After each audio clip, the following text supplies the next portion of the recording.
IRCTC की website मैंने खोली हुई है सामने में। यहाँ पर एक बार फिर से बुकिंग की शुरुआत हो गई है। कौन कौन से रोड पर ये ट्रेनें चलेंगी वो भी बताया जा रहा है। ट्रेन में कंबल, लिनन आदि प्रदान नहीं किया जाएगा। अपनी चीजें लेकर लोगों को जाना है। संक्रमण रोकने के लिए तमाम कदम उठाए जा रहे हैं। जल्दी से अब कंक्लूडिंग रिमार्क्स दोनों से लेते हैं। इस बीच आपको बता दें, प्रधानमंत्री के साथ मुख्यमंत्रियों की बैठक में 4 राज्य ऐसे हैं जिन्होंने लॉकडाउन बढ़ाने के पक्ष में अपनी बात कही है। महाराष्ट्र, तेलंगाना, पंजाब, बंगाल।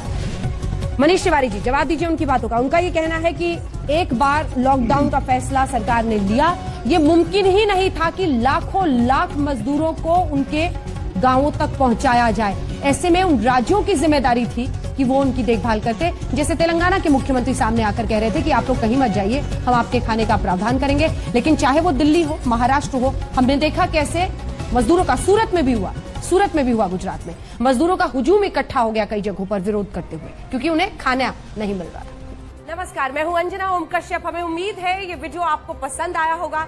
लेटेस्ट खबरों के लिए यूं ही देखते रहिए आज तक, और इस वीडियो के पसंद आने पर लाइक, शेयर एंड सब्सक्राइब करना ना भूलें।